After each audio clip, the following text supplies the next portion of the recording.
Ini kisah yang saya nak bacakan. Sebelum tu saya nak mohon maaf sebabnya saya ada ulcer yang tak dapat saya kawal. Jadi kalau saya berbual ni dengar agak pelat sedikit, pam-pam je lah. Sebabnya susah saya nak sebut ni. Jadi saya kadang-kadang mungkin sebut gini lah. Sakit betul lah ulcer ni. Awak apa khabar? Saya khabar baik. Baik, kiriman yang ini yang menceritakan pengalaman beliau ni, ini datang daripada Encik Din. Encik Din berkongsi pengalaman yang diceritakan di hadapan rumah, di belakang rumahnya, kata beliau. Ada sebatang pohon ni. Pohon ni dah lama wujud lah di belakang rumahnya. Kalau nak bagi tempat letak kereta, mesti pass by pokok tu lah. Dan tak pernah pun fikir bukan-bukan tentang pokok tu. Malah tak pernah pun terlintas nak fikir bukan-bukan. Jadi pada suatu hari, saya dengan isteri saya sedang berjalan. Dan selepas pokok tu, isteri saya pun menegur. Katanya, "Bang, kesiannya budak tu menangis dekat pokok tu." Bila toleh ke belakang, terperanjat isteri dengan saya tak nampak sesiapa pun yang di pokok. Saya pun tanya pada isteri, "Awak nampak apa?" Isteri cakap dengan saya yang dia nampak ada seorang budak perempuan lah. Tak tahu berapa usianya tapi agak kecil, sedang sandar dekat pokok sambil sedang menangis terisak-isak, kata isteri nampak. Jadi saya pun kata, "Dah lah, awak anggap tak ada apa-apa sudah." Kita pun keluar dan selepas tu kita pulang ke rumah. Bila nak lalu depan pokok ni, isteri saya mula membaca surah lah Qomat Kamit sebab takut. Jadi memang tak nampak apa-apa lagi. Kemudian apa yang berlaku? Malam hari sekitar jam 1 lebih pagi, isteri saya terbangun nak pergi ke tandas. Entah macam mana ni, daripada pergi tandas dalam bilik, dia pergi tandas dapur rumah kami lah, di kawasan dapur rumah. Pergi tandas, sempat dia pergi dekat tingkap dapur. Dia menjenguk belakang tingkap dapur, tengok pokok tu. Budak yang dia nampak tadi masih ada dekat pokok, sedang berdiri dan sedang mendongak atas sambil tengok isteri.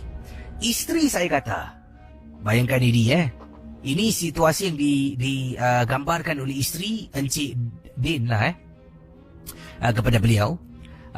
Beliau berkongsi ni, isterinya dalam waktu malam tu dia nak ke tandas. Dalam bilik ada tandas. Macam mana malam tu tak tahu, dia boleh pergi tandas dapur. Dia keluar dari tandas dapur, tergerak hati dia nak pergi tingkap dapur untuk tengok bawah, tengok pokok di mana beliau nampak anak kecil tadi. Saat dia sedang memandang ke arah bawah, dalam masa yang sama, kata Encik Din, kata isterinya, dia nampak apa? Seorang budak. Betul. Dia nampak budak yang tadi tu sedang tengok dia. Dan cara dia gambarkan begini. Bila isteri saya kata dia tengok ke bawah, dalam serentak budak ni sedang tengok dia dekat atas. Jadi budak sedang berdiri mendongak. Cara dia mendongak bukan macam dongak biasa dongak kepalanya macam jadi 90 darjah, macam terus dongak gitulah. Kemudian mulutnya ternganga, luas, mata terbeliak, sambil jari tunjuk ke arah isteri saya. Tak terkejut ke isteri saya. Jadi dalam serentak isteri keluar tandas, jalan sampai tingkat dapur, menjenguk ke bawah, nampak budak tu berbuat demikian. Isteri saya terpekik dan terus pingsan. Saya terbangun, keluar dari bilik, masuk dapur, kata Encik Din. Nampak isteri saya dah terbaring di atas lantai, tak sedarkan orang. Saya tepuk, "Sayang, bangun sayang."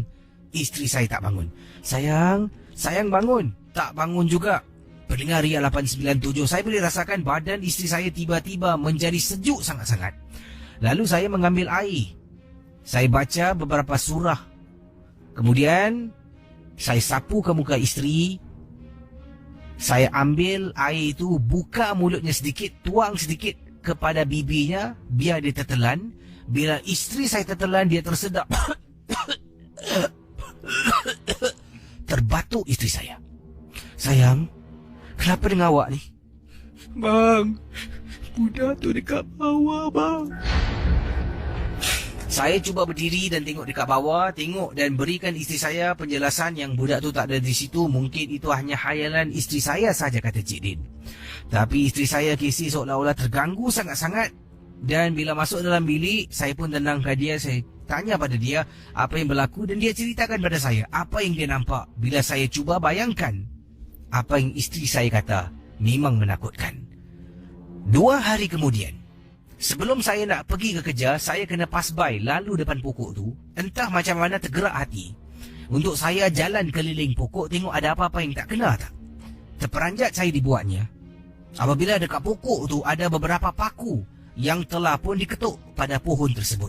Ada yang dah termasuk terus, ada yang ada terkeluar sedikit. Dan di antara salah satu paku yang ada, ini paku sebelah atas. Saya pun tak boleh sampai. Paku tu diketuk dan saya nampak ada gambar. Gambar seseorang, saya tak tahu gambar siapa. Gambar tu sebesar gambar saiz pasport yang dipacak pada pokok tersebut. Terus meremang bulu rumah saya. Waktu tu pula pukul 5.30 pagi, saya pun dah nak keluar pergi kerja KC. Mana tak seram, tak ada orang dekat bawah. Saya pun dengan segera berjalan menuju ke motosikal, hidupkan enjin dan terus tunggang motosikal ke tempat tugas. Itulah pengalaman yang nak diceritakan sampai ke saat ini. Tak tahu sebenarnya apa kisah di sebalik pohon itu. Tapi saya dah beritahu isteri, sekali lagi jangan pandang dekat pokok. Kalau kita nak keluar, saya suruh isteri tunggu tepi road. Saya sendiri akan pergi kapak, tunggang motosikal pusing ambil dia di hadapan. Itulah. Terima kasih dan selamat tengah malam. Saudara, kisah-kisah yang bakal anda dengar dalam Misteri Jam 12, anggaplah ia hanya satu hiburan. Tidak ada sesiapa yang boleh mengesahkan kebenarannya. Kalau anda rasa takut, perlahankanlah suara radio anda. Misteri Jam 12, hanya satu hiburan.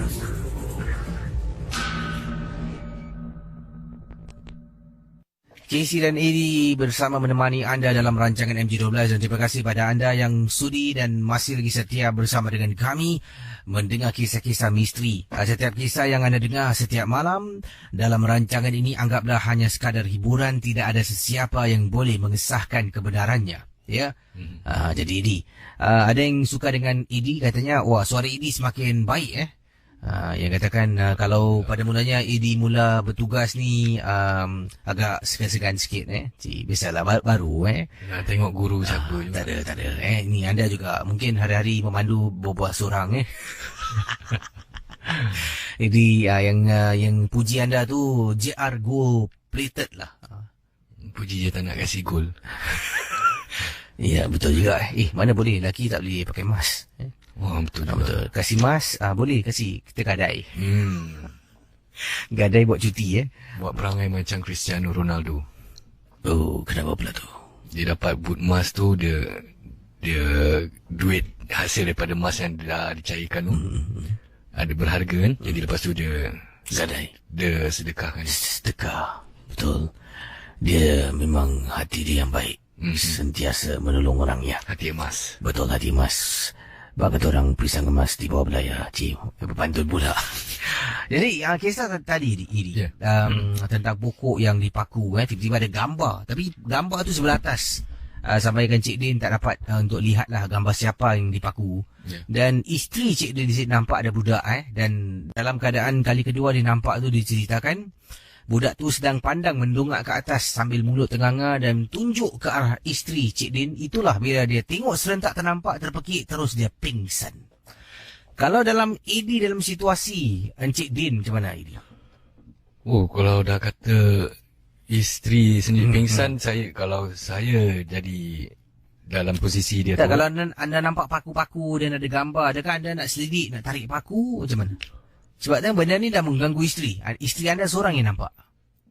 Yang pertama, tentunya saya akan beritahu family, ahli keluarga saya sendiri dan akan tanya pakar-pakar, nak carilah pakar-pakar boleh yang lebih arif lah. Sebab saya sendiri tak tahu ini, saya tak nak memandai. Takut awak datang bawa paku tarik takut akan menyebabkan lagi. Betul. Benda-benda yang mungkin yang terperangkap keluar. Terima kasih tuan, keluarkan saya. Sekarang tuanlah tuan saya. Selamat. Macam mana? Setiap hari Khamis saya nak makan darah. Setiap hari Jumaat saya nak makan burger bakar. Tahu kau letak burger bakar bawah pokok Kau letak je habis hilang Yang makan siapa? Kisi. Baik, kiriman-kiriman yang lain yang ini daripada Anissa. Anissa berkongsi satu kisah yang pendek lah. Kata beliau, apa khabar Kisi dan Iri? Baik. Saya kurang sihat tapi baiklah. Anissa katakan di sini, waktu tu saya sedang tunggu suami saya di kolong blok, pukul 11 malam. Suami kata nak ajak pergi makan. Jadi sambil sedang berdiri dekat kolong blok ni, saya terdengar tiba-tiba boleh dengar suara perempuan macam menyanyi tu. Tapi dia bukan menyanyi, dia macam humming, kata beliau. Kata Anissa.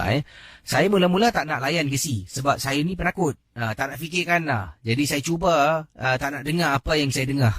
Macam mana tu? Tak nak dengar apa yang saya dengar. Boleh Eddie bayangkan? Dah bayangkan dah. Ya.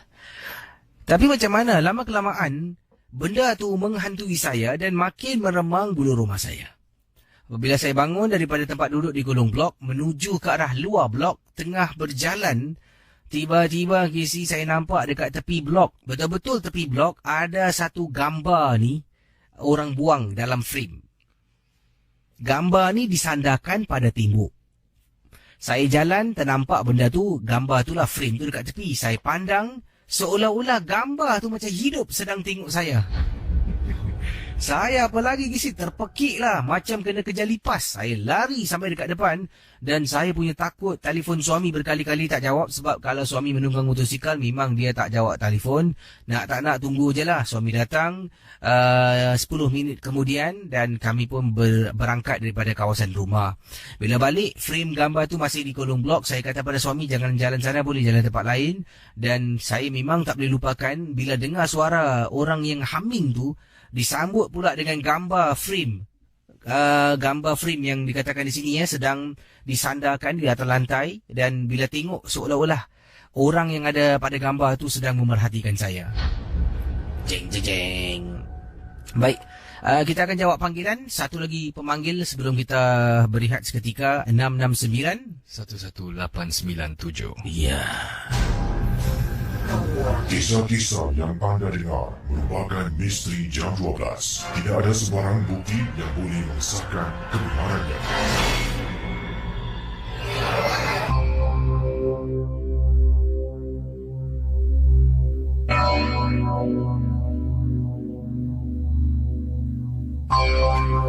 Hello.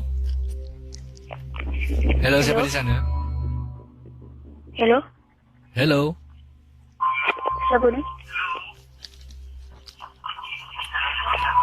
Hello, Hello. Ya, ya.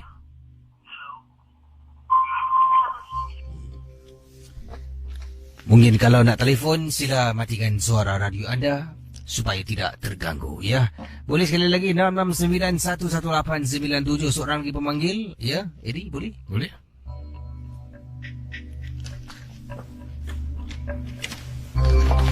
Hello, siapa di sana? Assalamualaikum.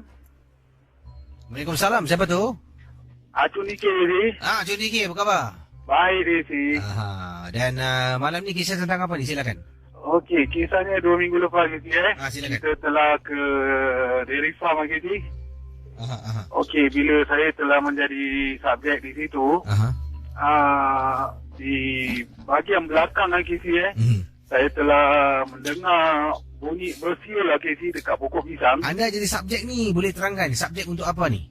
Okey, uji nyali yang kita selalunya kita telah pagar tempat tu dulu Desi sebelum jadikan subjek kan. Dan lepas tu kita taruh video ni semua dan mereka semua kru-kru yang lain akan tinggalkan saya di situ seorang diri lagi ni. Oh, nak menguji keberanian anda lah. Yes, betul. Jadi bila masa tu 2 minggu lepas hujan lagi ni Dan lepas hujan tu memang masa yang terbaik sekali lagi ni. Bila saya duduk tu di belakang saya tu pokok pisang dan depan saya pun ada pokok pisang. Belakang pokok pisang yang saya duduk tu, saya dah dengar satu siulan nanti.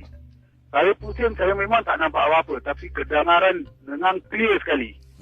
Dan tiba masa bila saya balik ke base kita orang kan, ramai yang nampak di pokok pisang tu ada kepala yang memerhatikan saya gitu.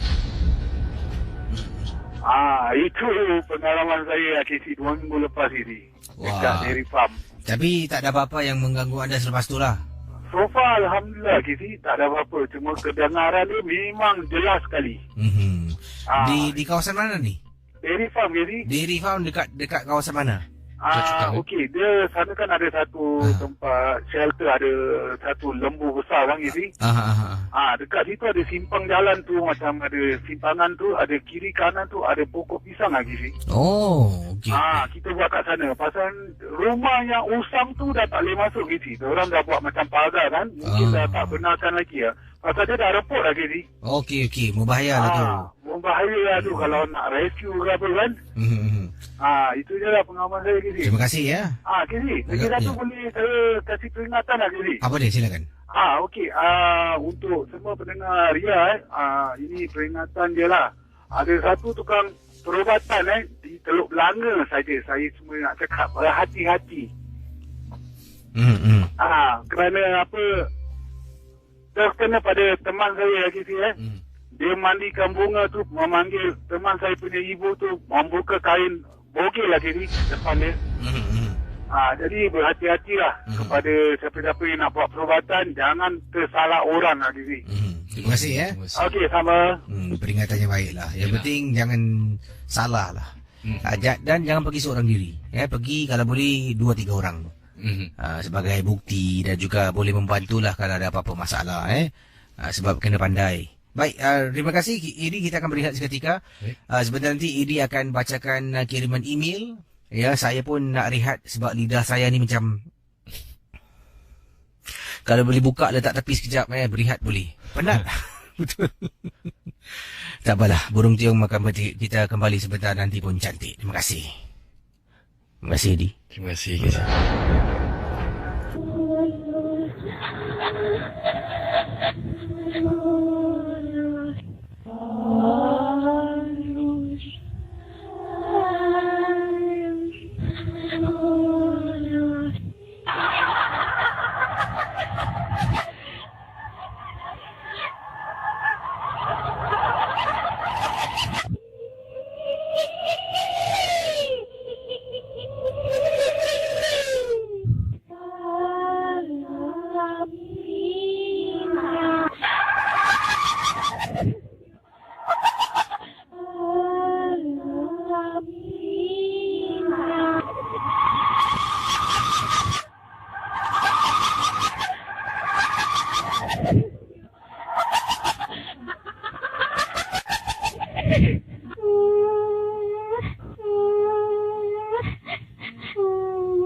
Kisah-kisah yang anda dengar merupakan misteri jam 12. Tidak ada sebarang bukti yang boleh mengesahkan kebenarannya.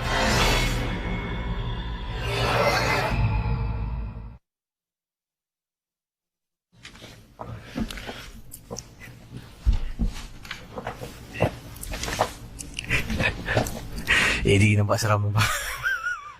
Edi terperanjat apa?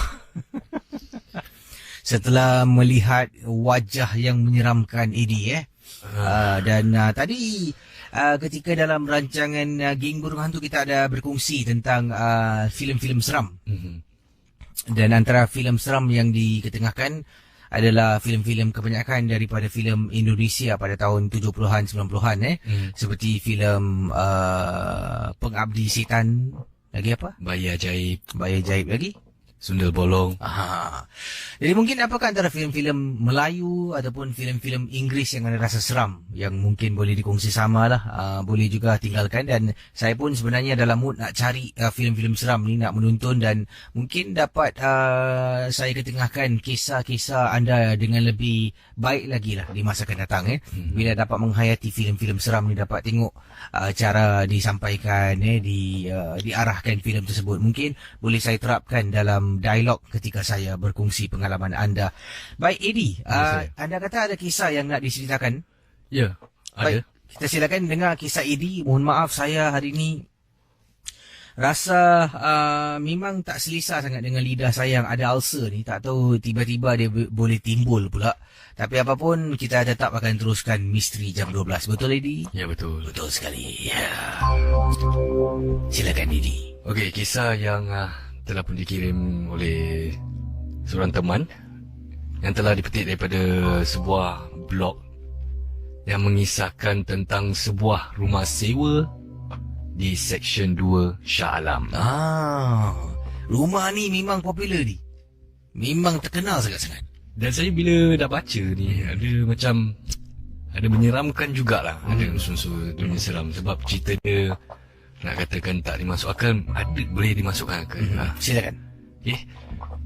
Jadi insiden yang menyeramkan ini berlaku kira-kira 10 tahun yang lalu apabila sekumpulan pelajar Universiti Teknologi Mara ataupun UiTM Shah Alam yang menyewa sebuah banglo berhampiran kampus tempat mereka belajar di Seksyen 2. Rumah banglo 2 tingkat itu mempunyai 4 bilik. 1 di tingkat bawah, manakala 3 lagi di tingkat atas. Jarak kediaman mereka dengan kampus UiTM kira-kira 2 kilometer. 8 orang pelajar itu memasuki rumah itu dengan perasaan berbelah bagi. Pertama, tuan rumah hanya mengambil RM50 sebagai wang deposit dan bayaran sewa hanya RM50 sebulan. Kedua, tuan rumah melarang penyewa untuk membawa banyak barang kerana takut menyusahkan mereka apabila hendak dibawa keluar semula nanti. Dan yang ketiga, terdapat sebatang pokok kayu ara yang sangat besar di tepi rumah itu yang dah hanya boleh memasuki tingkat bilik atas. Jadi insiden yang pertama ni berlaku kira-kira pukul 10.30 pagi sehari selepas mereka mendiami rumah tersebut. Salah seorang penghuni itu yang bernama Azmi terasa hendak membuang air besar dan mendapati tandas di tingkat bawah terkunci dan seperti ada orang yang menarik flash.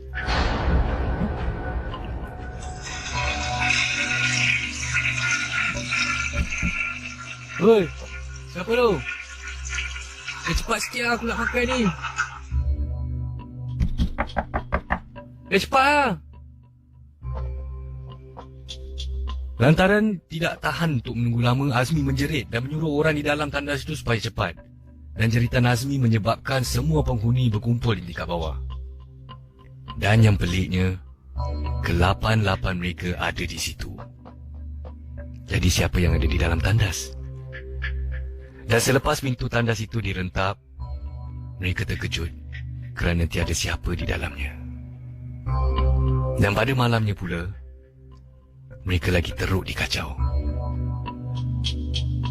Semasa Azmi hendak tidur, tiba-tiba kaki dia seperti ditarik hingga dia jatuh katil. Aduh. Yang peliknya di dalam bilik itu cuma ada dia, Azmi tu, dan Lan yang tidur di katil atas. Anehnya, bila Azmi jenguk ruang tamu tingkat bawah, Lan sedang menonton DVD bersama kawan-kawannya yang lain.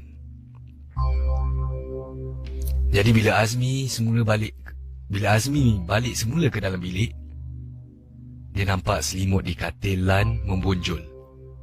Dan apabila selimut itu ditarik, alangkah terkejutnya beliau kerana ada batu nisan yang sudah retak di situ. Dan tiba-tiba seluruh bilik berbau hanyir dan busuk. Kisah yang telah dikongsikan ini telah pun tersebar di internet, dihantar dari email ke email dan dipetik oleh pelbagai blog lain. Dan identiti asal penulis ini masih lagi belum diketahui.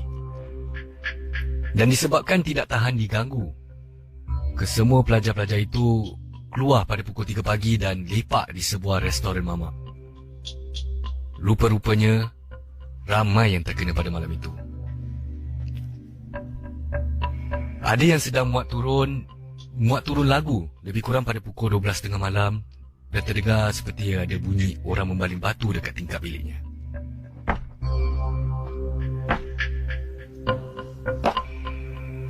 Dan bila dijenguk, dia nampak ada seorang budak perempuan duduk di atas kayu ara di sebelah rumah itu. Budak itu pakai baju putih kekuningan dan koyak-koyak dengan rambut panjang.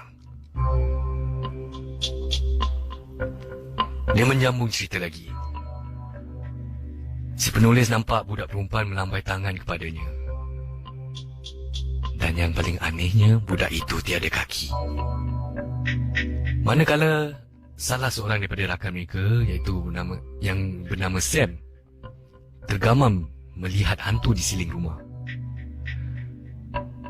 Dan Azmi, bila tadi yang Azmi mengisahkan bahawa kakinya ditarik ketika mereka asyik menonton DVD,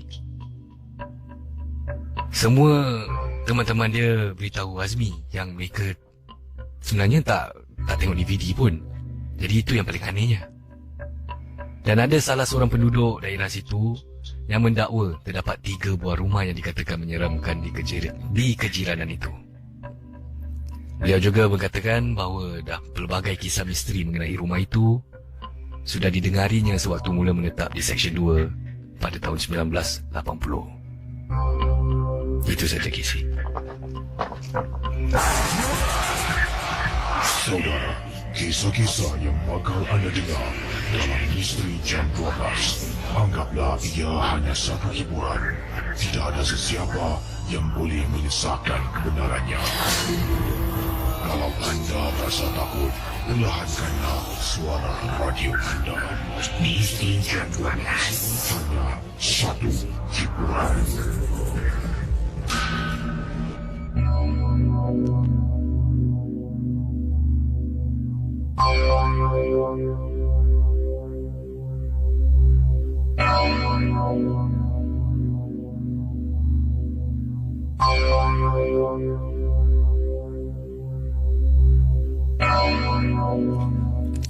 Wah, kisah yang disampaikan oleh Eddie, siap dengan sound effect.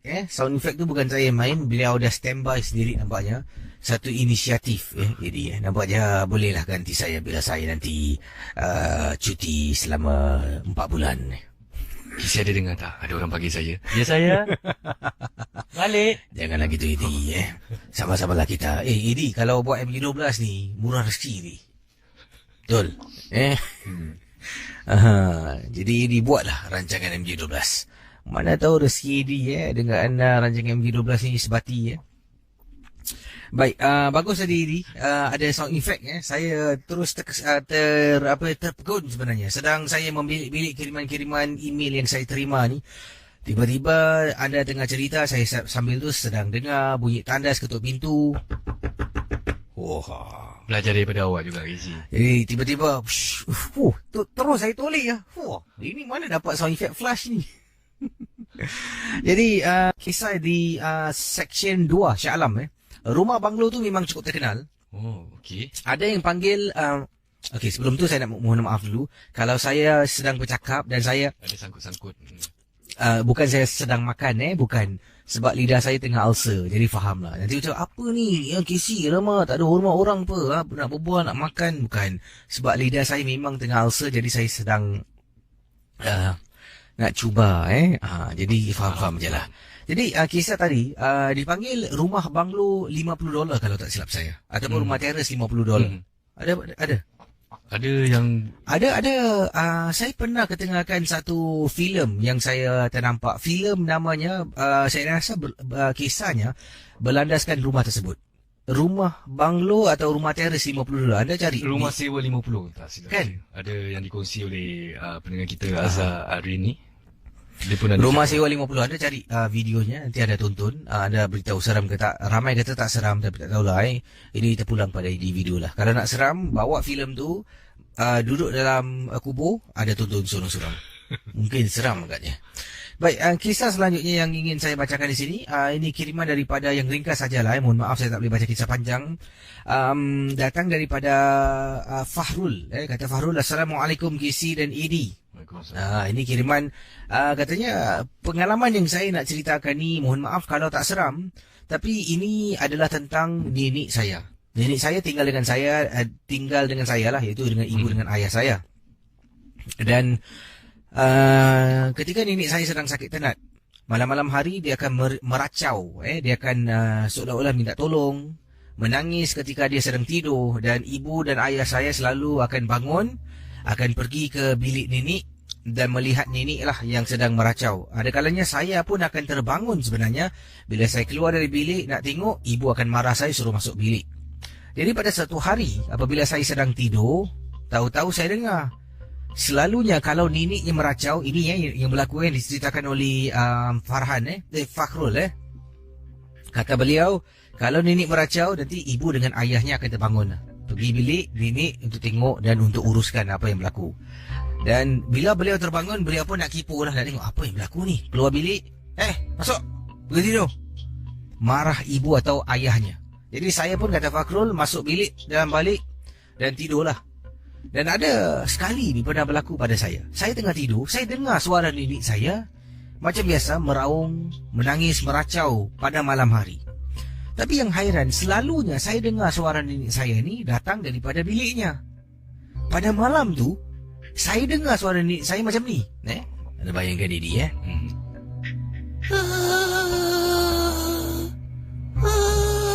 Dia meracau lah. Saya tak tahu macam mana nenek dia meracau. Saya cuba contohkan.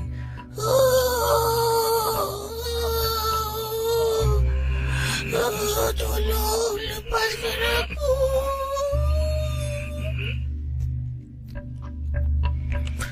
Saya yang sedang tidur miring tiba-tiba tertanya, dekatnya suara nenek aku. Selalu aku dengar daripada bilik nenek. Saya pun diam. Dengar lagi.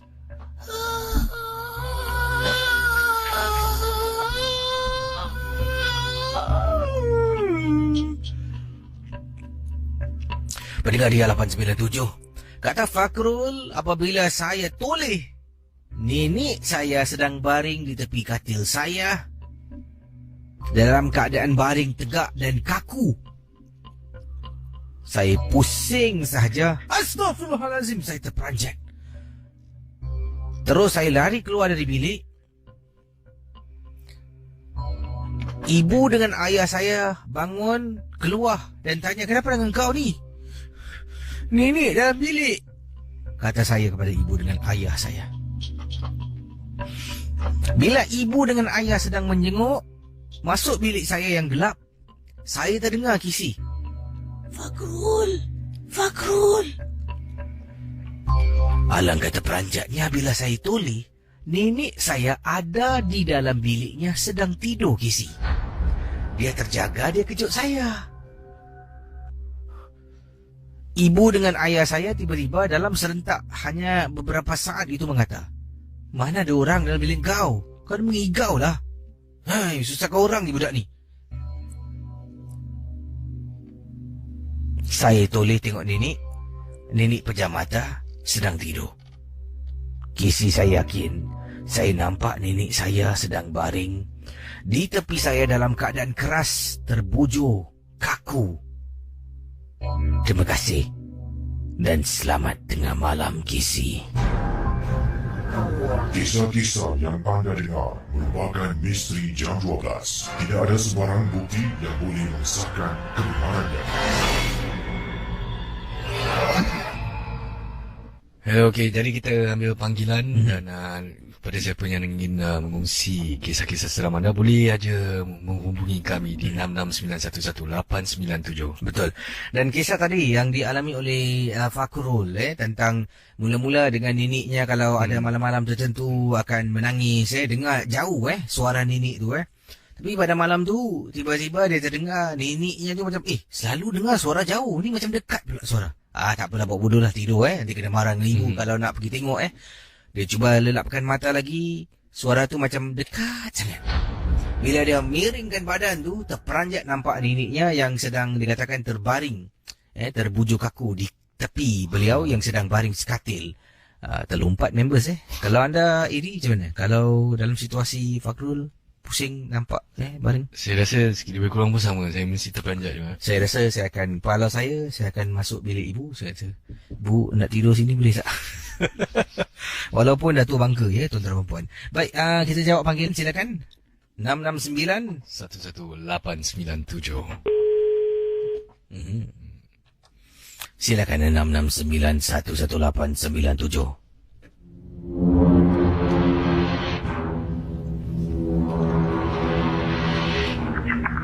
Hello, siapa di sana? Hello. Hello. Siapa tu? Hello, siapa tu? Nama saya Zul.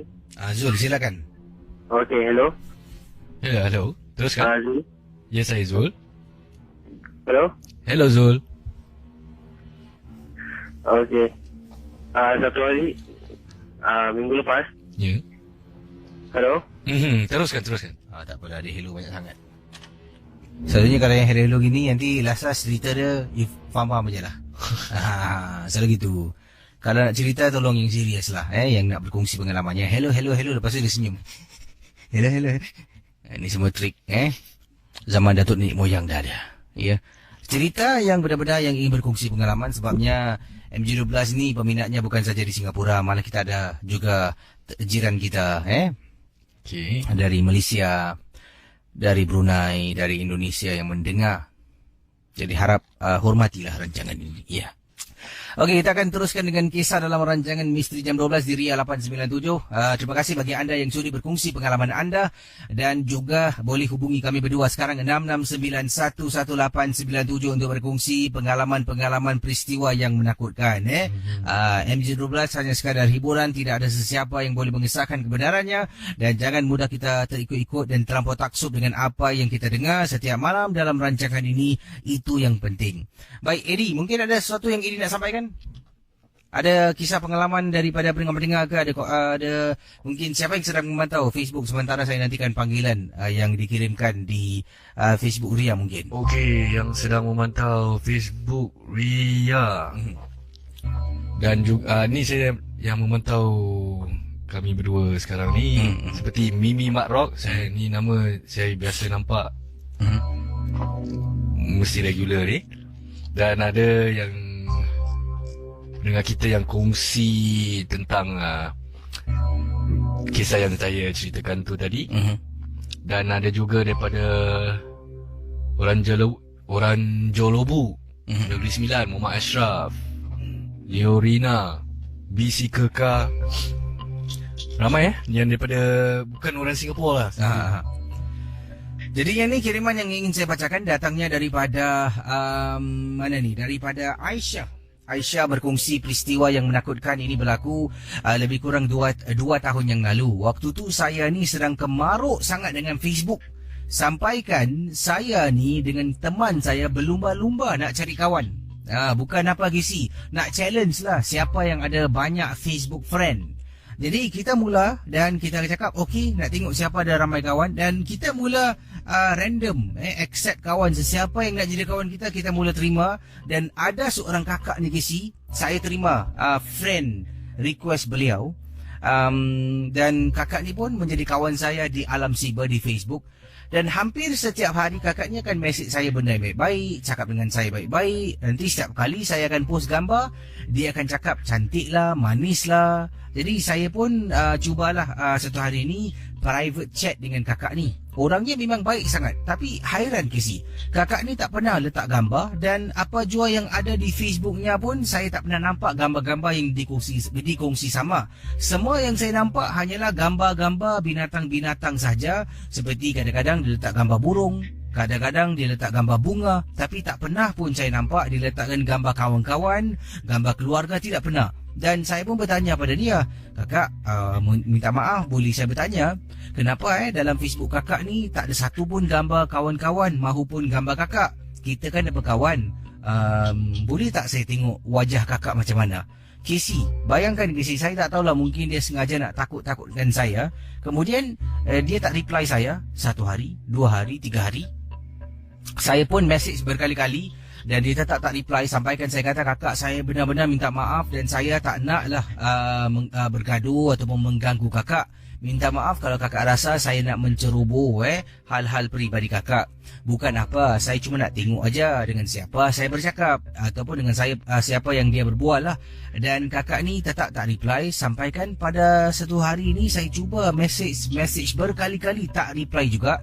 Dan pendengar Ria 897, apa yang berlaku? Saya akhirnya nak unfriend dia. Tapi sebelum saya berbuat demikian, saya cuba periksa lagi. Saya rupa-rupanya ada dapat inbox daripada orang ni, dan beliau ni kirimkan pada saya. Katanya, minta maaf, saya tak berniat nak mengganggu. Saya tak akan ganggu kamu lagi, kata kakak ni. Dan saya kata, kakak kenapa tiba-tiba jadi macam ni? Dan kakak ni terus tak layan saya dan terus buat bodoh dengan saya. Langsung dia unfriend dengan saya. Dan Casey, alangkah terperanjatnya, beberapa minggu kemudian lah, mungkin ini secara kebetulan, beberapa minggu kemudian ada orang yang sama, saya rasa akaun yang sama, minta friend request. Saya ingatkan kakak ni yang nak request friend dengan saya lah. Saya pun accept friend request tersebut. Apabila saya bercakap dengan kakak ni, saya kata, kak, dah hilang marah ke?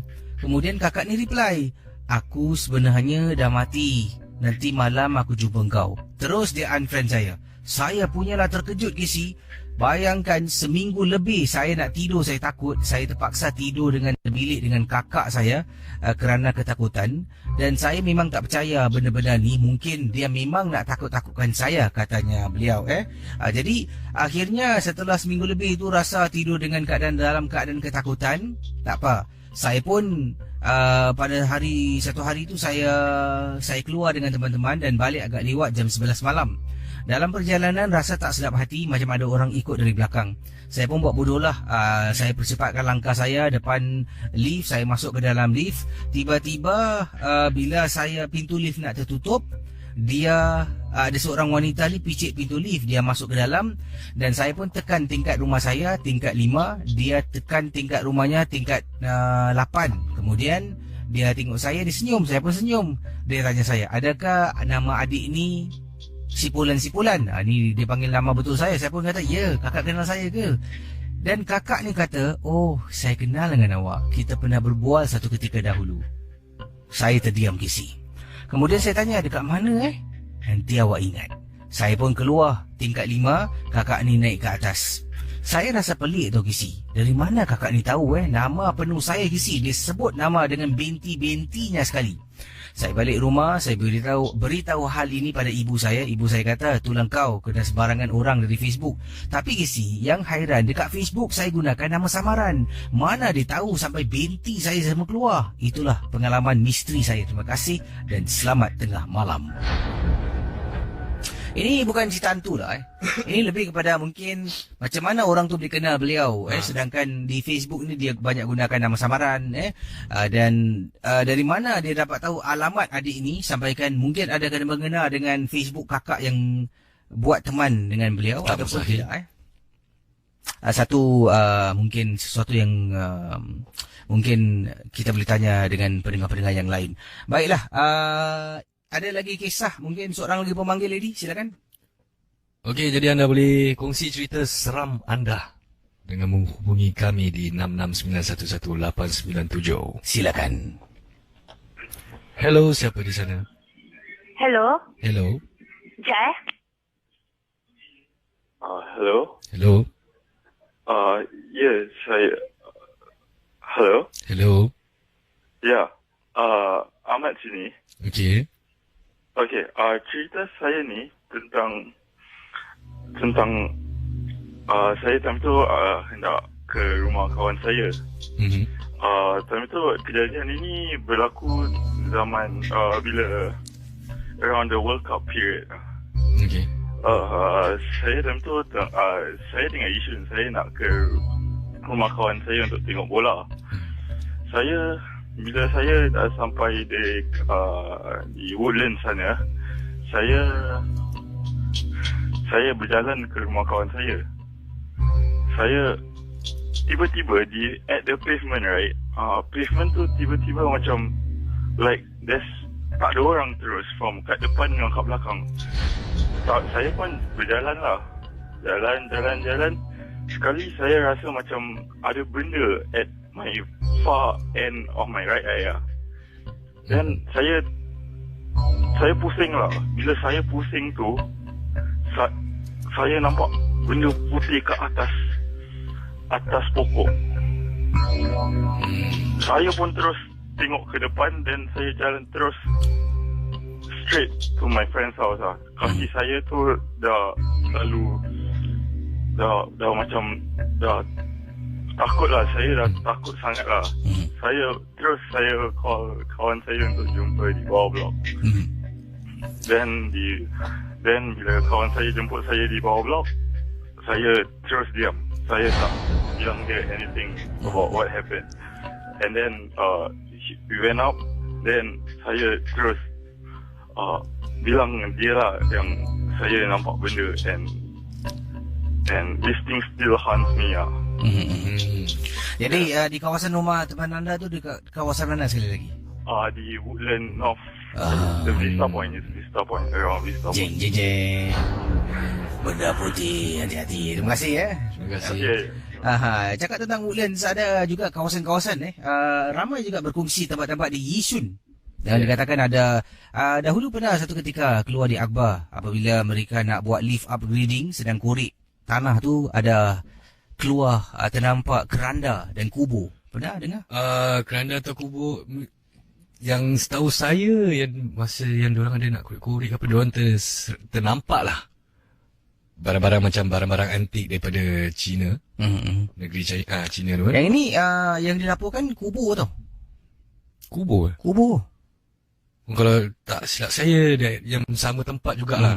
Dia kalau Anda tinggal mana? daerah situ juga. Baik-baik je lah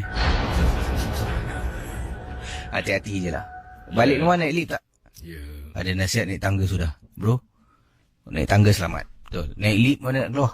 Yalah, kalau naik tangga betul-betul dia decak sini. Tak apalah, boleh lari. Paling-paling boleh turun. Dia kat bawah, naik atas. Kalau lift decak kat dalam, nak lari mana? Betul juga lah cakap. Betul. Jadi standby dalam handphone, saya yakin ada surah-surah yang dah di-download kan. Ya. Sumbat kat telinga, sambil berjalan dengar surah. Kalau dia cak kat awak cabut satu earpiece, cucuk kat telinga dia. Mesti idea baik earpiece tu standby, satu tangan standby earpiece je. Baiklah, mohon maaf malam ni esok harap saya akan pulih lah sebabnya saya memang rasa agak kurang selesa dengan ulcer di lidah ni. Jadi jumpa esok malam lah. Terima kasih Edi. Selamat pagi. Selamat pagi.